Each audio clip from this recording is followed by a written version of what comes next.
एका गरम कढईमध्ये आपण सुकट छान रंग बदलेपर्यंत भाजून घ्यायची. भाजून झाली की त्यामध्ये पाणी घालून ते 5 मिनिट तसंच ठेवून द्यायचे. आणि नंतर 5 मिनिटानंतर आपण काय करायचं आहे, त्यामध्ये स्वच्छ पाण्याने ते धुवून घ्यायचे आहे. धुवून घेतलेली सुकट आहे आपल्याकडे. 2 बारीक चिरलेली मिरची, बारीक चिरलेली कोथिंबीर, आपण घेतो आलं लसूण कोथिंबीर खोबऱ्याची पेस्ट, नंतर घ्यायचा बारीक चिरलेला मध्यम आकाराचा कांदा आणि एक चिरलेले बारीक टोमॅटो.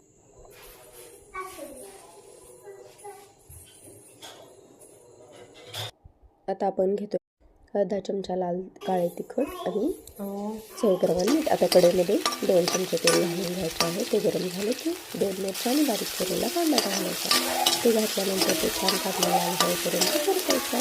नंतर आपण काय करायचं, टोमॅटो घालून ते छान परतायचं. त्यामध्ये हिरवी पेस्ट आपण घालून घ्यायचं आणि हे सगळं भाजून करतानाच आपण त्यामध्ये मसालाही घालून घ्यायचा. तो मसाला छान भाजून घ्यायचा.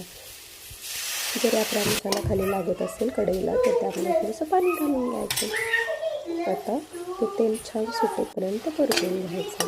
हा मसाला पूर्ण परतल्यानंतर आपण त्यामध्ये घेतलेली सुकट घालून घ्यायची आहे आणि सुकटही छान आपण मसाल्यामध्ये घालून घ्यायची आहे. आता थोडेसे पाणी घालायचे सुकटमध्ये आणि ती सुकट आपण छान वाफवायला ठेवायची. मस्त 5-10 मिनिट आपण सुकट वाफवून घ्यायची.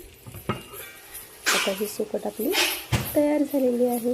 खाण्यासाठी मस्त आपण गार्निश करायची ही सुकट आणि गरम गरम चपातीसोबत मस्त एन्जॉय करायची. हे पहा मी कसं माझं ताट तयार केलेलं आहे. मला सुकट भरपूर आवडलेली आहे. आता तुम्ही पण ही मस्त ट्राय करा आणि छान ह्याचा आस्वाद घ्या आणि कमेंट करून नक्की सांगा. थँक्यू.